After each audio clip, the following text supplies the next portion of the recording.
Okay, so class 6, good morning. How are you guys doing? I hope you all are doing great, fine, fit, fine, healthy, and taking care of yourselves. So, time has come to meet you all, coming closer and closer. So, I hope for the best, and let hope that things get better. Without much ado, let's go to page 49 on SSC, and that's chapter 8, the first empire, the Mauryas. What was the first empire in India? Mauryas. We were doing about the Buddhism and Jainism and Mahavira and Buddha. So now we'll come to the first empire of India. Who did the ruling? So I'll do the reading today and explanation as well on the same basis. I'll just read through because extensive reading is needed in these SSC parts. Okay, so let's go ahead and do that. The Mauryas established the first ever empire in the history of India. It was called the empire because it was much larger than a kingdom and was spread over a vast area. The Mauryas controlled more land than the previous ruler or dynasty.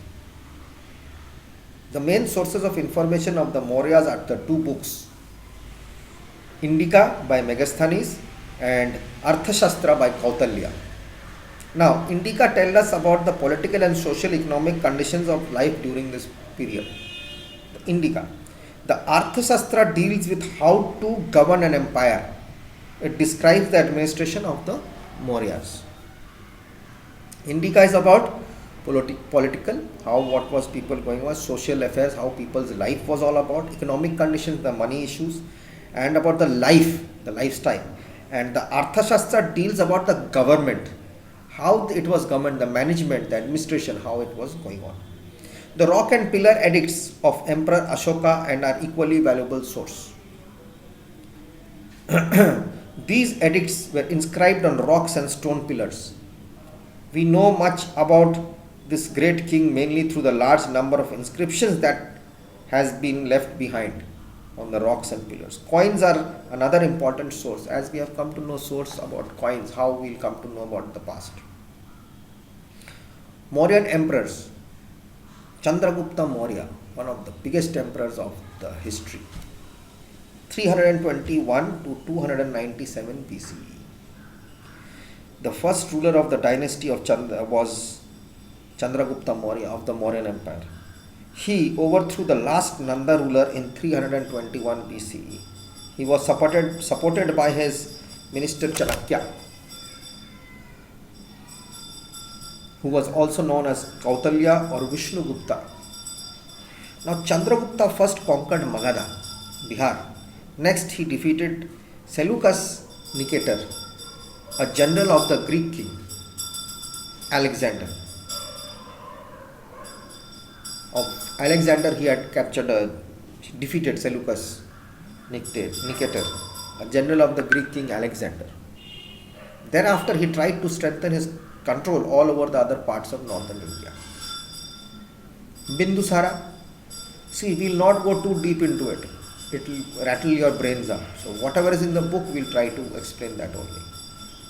Now Bindusara, 297 to 273. Chandragupta was succeeded by his son Bindusara. He defeated the rulers of 16 kingdoms and added their lands to his empire.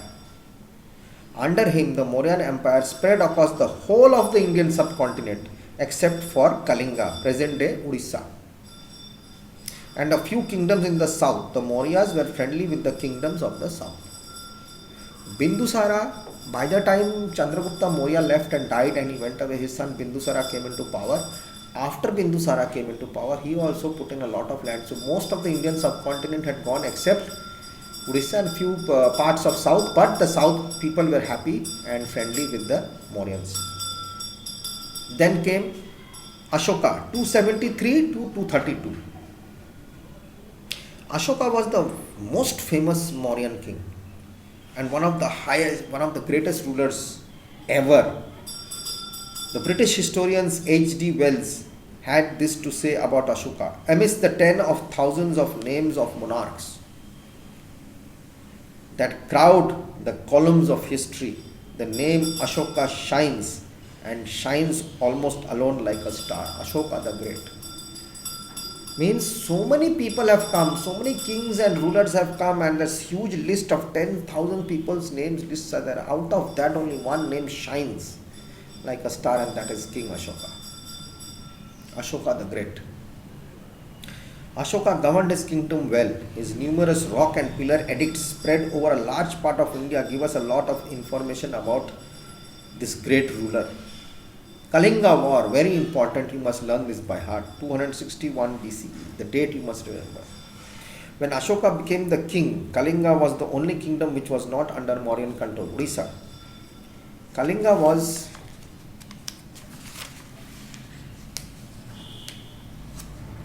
important as it controlled the land and sea routes to South India and Southeast Asia. Ashoka attacked Kalinga and conquered it after a fierce battle. The war with Kalinga was a turning point in the life of Ashoka. When he saw the death and destruction and suffering that he saw in the war made him very sad. He realized that futility of fighting a war and vowed not to fight any more wars. He devoted the rest of his life to serve his people.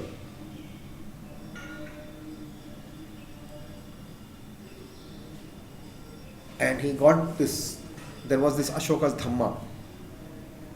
Dhamma is the Prakrit word for Sanskrit term dharma, religion, dharma, which means religious duty. Dharma, what is our religious duty? Ashoka gave up the policy of conquest through Digvijaya and began to follow a policy of conquest through dharma, Dhamma Vijaya. Spreading Dhamma became Ashoka's goal in life.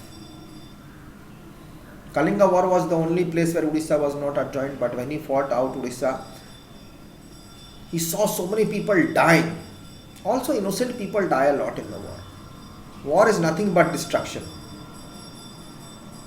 loss, both sides. This changed him.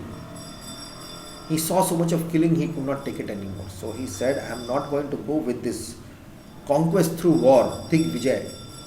But I am not going to win. I am going to win people's heart through dharma, my religious duties. So he stopped fighting wars. He started spreading his dhamma because that was his goal, to conquer people by love and religious duties. Principles of his dhamma. The edicts of Ashoka describe the meaning of dhamma. It did not involve worship of a god or performance of sacrifices. It did not show that any god part is there or something is there and that we have to worship a god and take care and give sacrifices, nothing of all that. Rather, it was a code of conduct and morals to be followed. It was inspired by the teachings of Buddha.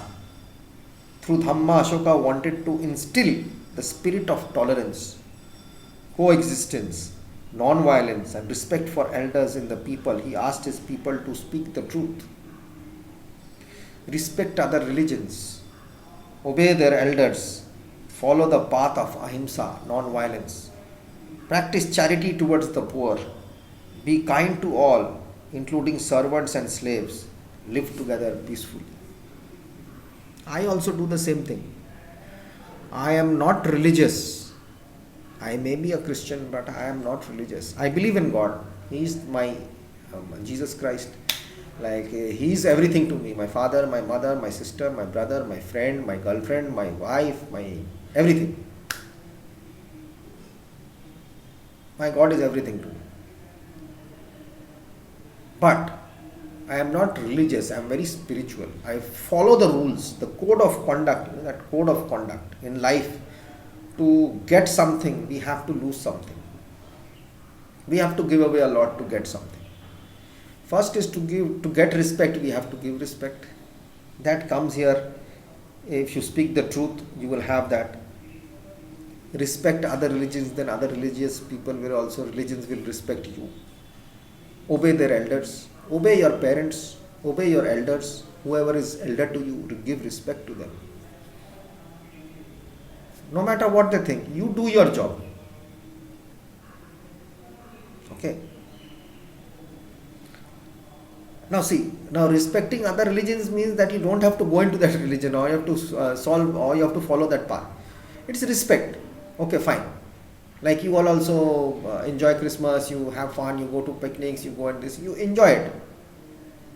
I also enjoy Durga Pujas, I enjoy Diwali, I go out. Also, sometimes I light candles, I burst some bombs when at home in Kolkata. I have fun. Friends come over, we party around. It's almost done. We give gifts, okay, fine. We do give gifts. If anyone comes and gives me, I like it. I gift something. Well, it's okay. That's just respecting each other's, what do you say, religion. Practice charity towards the poor. If someone hasn't got anything, give it. He will give you more. He knows what you need. If you have got extra clothes, give the extra clothes to someone. Those who can wear it, give it. You do have old clothes. That's the best way to start charity. To give away someone, those who can use it, not sell it, give it. Feed a dog, feed a beggar, feed a person who's not got to eat. Go out and see who's having some problem. Old bedsheet in the house, go and give it to someone who's sitting in the cold. Winter is coming, your old sweaters, go and give it to small children who go around on the road. Make them wear it. Tell them, wear it in front of me. Wear it and keep it. You'll feel warm. Donate. Good, that's a good thing. Be kind to all, including servants and slaves. You have to be kind to everybody. Everybody are human beings. Live together peacefully. Be happy. Live happily. Okay? So you have to do this. I'll come back in the next video.